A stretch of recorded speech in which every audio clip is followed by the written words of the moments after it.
अस्सलाम वालेकुम मेरे प्यारे दोस्तों, उम्मीद है कि आप सब खैरियत से होंगे। दोस्तों, आपने देखा होगा कि अक्सर लोग कबूतर पालने का शौक़ रखते हैं और अक्सर घरों में कबूतर को पालतू परिंदों की तरह भी पाला जाता है और कुछ लोग तो इन्हें शौक़ के तौर पर भी पाल लेते हैं। अगर पंजाब की बात की जाए तो कबूतरबाजी के लिए भी पाले जाते हैं और आज की वीडियो में हम आपको इस्लामी तनाजुर में बताने जा रहे हैं कि कबूतर पालने के बारे में प्यारे हज़रत मोहम्मद सल्लल्लाहु अलैहि वसल्लम के क्या इरशादात हैं और कबूतरबाजी के बारे में फ़िक़्ह का क्या कहना है। इस बारे में जानने के लिए वीडियो को आखिर तक ज़रूर देखिएगा और साथ ही साथ आपसे गुजारिश करना चाहते हैं कि आपने हमारे चैनल को अभी तक अगर सब्सक्राइब नहीं किया तो हर रोज़ चैनल को सब्सक्राइब करें और साथ ही लगी बेल के बटन को भी प्रेस कीजिए ताकि आने वाली हमारी तमाम वीडियोस और इन्फॉर्मेटिव जो भी चीज़ें हैं इस्लामिक वीडियोस आप तक बिला तातुल पहुँचती रहें और आप उनसे मुस्तफ़ीद भी होते रहें। प्यारे दोस्तों, कबूतर पालने के बारे में बात करने से पहले आपको कबूतर की एक बहुत ही पुरानी और तारीख़ी कहानी सुनाते हैं। तफसीर में है कि हज़रत नूह अलैहिस्सलाम ने जब कश्ती को जोदी पहाड़ पर ठहराया तो आप अलैहिस्सलाम ने कश्ती का वो हिस्सा खोला जहाँ परिंदे रहते थे। आप अलैहिस्सलाम ने कव्वे से फरमाया कि ज़मीन को देख कि इस पर कितना पानी है या कितना शहर गर्क हो चुका है। कव्वे को एक मुर्दार मिला और वो इसी को खाने में मगन हो गया, मस्त हो गया, वापस नहीं आया। इसी से अरब की एक कहावत भी बहुत ही मशहूर है जो आप लोगों ने भी सुन रखी होगी कि फ़लाँ तो कव्वे से भी ज़्यादा देर लगाता है। चूँकि हज़रत नूह अलैहिस्सलाम को खुश्क और सख्त ज़मीन की ज़रूरत थी, इसीलिए इसके देर करने पर कबूतर को भेज दिया। इसे ज़मीन का कोई ख़ित्ता भी नज़र न आया, इसीलिए ज़ैतून का पत्ता लेकर हाजिर हो गया और इससे हज़रत नूह अलैहिस्सलाम ने अंदाज़ा लगाया कि पानी कम है जिससे दरख्त ज़ाहिर हो गए हैं लेकिन ज़ेरे आब है, मतलब खुश्क नहीं हुई ज़मीन। चंद दिन ठहर कर फिर इसी कबूतर को भेजा तो ज़मीन को जो है इसके कीचड़ में पाँव आ गए थे और कीचड़ में पाँव की वजह से वापस आया तो हज़रत नूह अलैहिस्सलाम ने इसे देखकर अंदाज़ा लगाया कि अब पानी ज़मीन में जज़्ब हो गया है लेकिन ज़मीन सही तरह खुश्क नहीं हुई। हज़रत नूह अलैहिस्सलाम कबूतर की इस कार्रवाई से बहुत ज़्यादा खुश हुए और इसके गले में सब्ज़ तोक़ पहनाया। आज वही तोक़ कबूतर की इस खुशबख्ती की खबर भी देता है और साथ ही हज़रत नूह अलैहिस्सलाम ने कबूतर के लिए अमन व सलामती की दुआ फरमाई।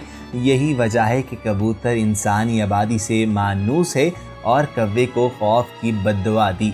यही वजह है कि इंसानी आबादी से हरासा रहता है, इसी वजह से लोग आज तक इसे मनहूस समझते हैं।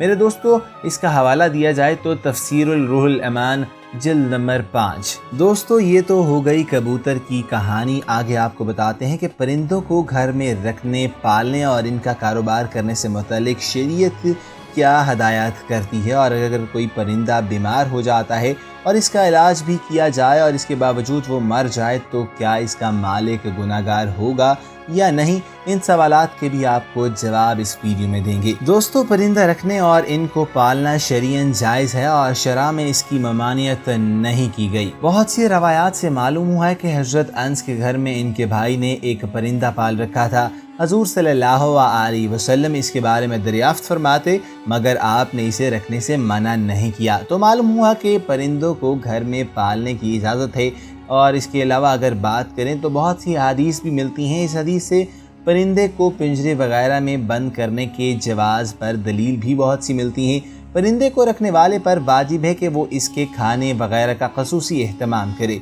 दोस्तों, एक हदीस में हज़रत मोहम्मद सल्लल्लाहु अलैहि वसल्लम ने परिंदे रखने से मना नहीं फरमाया। अगर परिंदे पालना मना होता तो हज़रत अनस के भाई को भी मना फरमाते। बहरहाल परिंदों को सताने की ममानियत है और अबू दाऊद ने अब्दुल्ला बिन मसूद की रवायत में एक कबूतर का जिक्र भी किया है जिसमें रसूल अकरम सल्लल्लाहु अलैहि वसल्लम के सर मुबारक के ऊपर मंडला रहा था और अपनी ज़बान में शिकायत कर रहा था कि किसी ने उसके अंडे उठा लिए हैं। हज़रत मोहम्मद सल्लल्लाहु अलैहि वसल्लम ने सहाबा में ये ऐलान किया और एक सहाबी ने उठाना कबूल किए तो उन्हें हुक्म किया कि वो घोंसले में वापस रख दें। दोस्तों, इन रवायात से मालूम हुआ कि परिंदे पालना जायज़ है और सताने जो है नाजायज़ है और अगर कबूतर और किसी दूसरे परिंदे को सताया जाएगा तो इसका बदवा करना का एहतमाल है। तो जब परिंदे को पालना जायज़ है तो इनका कारोबार भी जायज़ ही होगा, लेकिन इसके साथ ज़रूरी शर्त ये है کہ ان جانوروں کے حقوق کا خیال رکھا جائے اور ان کے حق تلفی نہ کی جائے، کیونکہ ان کو خوراک مہیا نہ کرنا بہت ہی بڑا گناہ ہے۔ نبی کریم صلی اللہ علیہ وسلم نے فرمایا، ایک عورت صرف اس لیے جہنم میں چلی گئی کہ اس نے ایک بلی باندھ رکھی تھی، لیکن اسے نہ تو وہ کھانا کھلایا کرتی تھی اور نہ ہی اسے زمین میں کھلا چھوڑ دیا کہ وہ حشرات الارض سے پیٹ بھر لے۔ میرے دوستو، لہٰذا پرندے پالنے اور ان کے کاروبار کرنے کے لیے چند باتوں کا خیال رکھنا بہت ضروری ہے۔ ان کے کھانے پینے کا خصوصی اہتمام کیا جائے، ان کی حق تلفی نہ کی جائے۔ اولین کوشش یہ ہونی چاہیے کہ ان کو مانوس کیا جائے تاکہ ان کو قید کرنے کی ضرورت بھی نہ پڑے۔ اگر بالفرض قید کرنا بھی پڑے تو ان کی رہائش کا بہتر سے بہتر بندوبست کیا جائے تاکہ ان کو تکلیف نہ پہنچے۔ ان پر کسی قسم کی سختی نہ کی جائے۔ بیمار ہونے کی ضرورت میں وہ مکمل علاج معالجہ کیا جائے۔ تمام تر سہولیات کے باوجود اگر کسی شخص کی مالکیت وہ کوئی پرندہ مر جاتا ہے اس کی مالکیت میں، تو وہ شخص گناہ گار نہیں ہوگا، کیونکہ اس نے پرندے پر کسی قسم کا ستم نہیں کیا تھا۔ پیارے دوستو، اب آپ کو بتاتے ہیں کہ جانوروں کو گھر میں پالنا کیسے ہے اور حضور اکرم صلی اللہ علیہ وسلم نے اس کے بارے میں کیا ارشاد فرمایا۔ بہت سے جانور گھر میں رکھو کہ شیاطین ان میں مشغول رہیں اور تمہارے بچوں کو نقصان نہ پہنچائیں۔ حضرت امام حسین باقر علیہ السلام نے فرمایا، گھر میں ایسے جانور جیسے کبوتر، مرغ اور بکریاں رکھنی اچھی ہے تاکہ جنوں کے بچے ان سے کھیلیں اور تمہارے بچوں سے سروکار نہ رکھیں۔ کسی شخص نے حضرت محمد صلی اللہ علیہ وسلم سے تنہائی کی شکایت کی تو آن حضرت نے فرمایا کہ ایک جوڑا کبوتروں کا پال لے۔ حضرت امام جعفر صادق علیہ السلام نے فرمایا، کبوتر پیغمبروں کے پرندوں میں سے ہیں۔ فرمایا، جس گھر میں کبوتر ہوں گے اس گھر کے رہنے والوں جنوں کی آفت سے محفوظ رہیں گے، کیونکہ جنوں کے بچے بھی گھروں میں کھیلتے پھرتے ہیں۔ جس گھر میں کبوتر ہوتے ہیں وہ ان سے مشغول رہتے ہیں اور آدمیوں کی طرف متوجہ نہیں ہوتے۔ ایک جگہ اور بھی فرمایا کہ کبوتر گھروں میں رکھو، کیونکہ حضرت نوح علیہ السلام نے اس کو پسند کیا ہے اور دعا بھی دی ہے، اور کسی پرندے پر اتنا پیار نہیں آتا جتنا کبوتر پر۔ اس کے علاوہ بھی بہت سی روایات میں ہمیں یہ بھی ملتا ہے کہ کبوتر کا جو بھی پر چھیڑتا ہے وہی شیاطین کو نفرت اور بھاگنے کا سبب بنتا ہے، اور یہی وجہ ہوتی ہے کہ شیاطین وہاں سے بھاگ جاتے ہیں۔ پیارے دوستو، اس کے علاوہ بھی بہت سی روایات میں ہمیں ملتا ہے کہ حضرت امیر المومنین علیہ السلام کے زمانے میں ایک کنواں کھودا گیا تھا۔ لوگوں نے امام علیہ السلام کو اطلاع دی کہ اس کنویں میں جن پتھر پھینکتے ہیں۔ حضرت تشریف لائے اور اس کنویں کے کنارے پر کھڑے ہو کر فرمایا، اس شرارت سے باز آؤ ورنہ میں یہاں کبوتروں کو آباد کروں گا۔ پھر فرمایا، کبوتروں کے پروں کی آواز سے شیاطین دفع ہوتے ہیں۔ حضرت امام جعفر صادق علیہ السلام نے ایک اور جگہ فرمایا کہ کبوتروں کو جہاں بھیج دیں وہ 90 میل تک تو اپنی عقل سے جاتا ہے اور پلٹ آتا ہے، اور اس سے زیادہ دور سے واپس آ جانا اس کی دانائی پر موقوف نہیں ہے۔ میرے دوستو، تقدیر اور عابدانہ کے ہاتھ میں ہے۔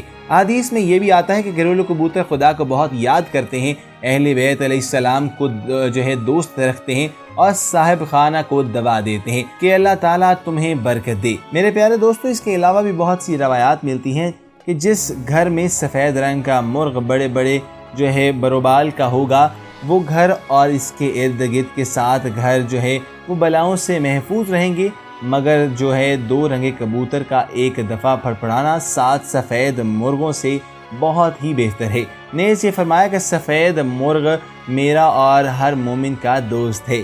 اس کے علاوہ حضرت امام موسیٰ کاظم علیہ السلام نے فرمایا ایک جگہ کہ مرغ میں 5 خصلتیں پیغمبروں والی ہیں: سخاوت، شجاعت، نماز کا وقت پہچاننا، حق و زوجیت کی ادائیگی اور غیرت۔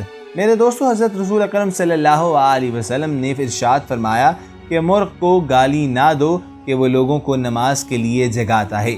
حضرت امیر المومنین علیہ السلام نے فرمایا کہ مرغ کا اذان دینا اس کی نماز ہے اور پھڑپڑانا رکوع اور سجود ہے۔ میرے دوستو، یہاں پر میں اپنی ویڈیو کا اختتام کرتا ہوں اور آپ تمام دوستوں سے گزارش کروں گا کہ آپ ہمارے چینل کو سبسکرائب کیجئے، ساتھ ہی بیل بٹن کو کلک کیجئے تاکہ آنے والی ہماری تمام انفارمیٹیو اسلامک ویڈیوز آپ کو روزانہ کی بنیاد پر ملتی رہیں اور آپ ان سے مستفید بھی ہوتے رہیں۔ اور ساتھ ہی ساتھ میں آپ سے گزارش کرنا چاہتا ہوں کہ آپ ہمارے کومنٹ سیکشن کے اندر اپنی رائے اور تجاویز کا اظہار ضرور کیجیے گا، کیونکہ آپ کی رائے اور تجاویز ہمارے لیے بہت اہمیت کی حامل ہے۔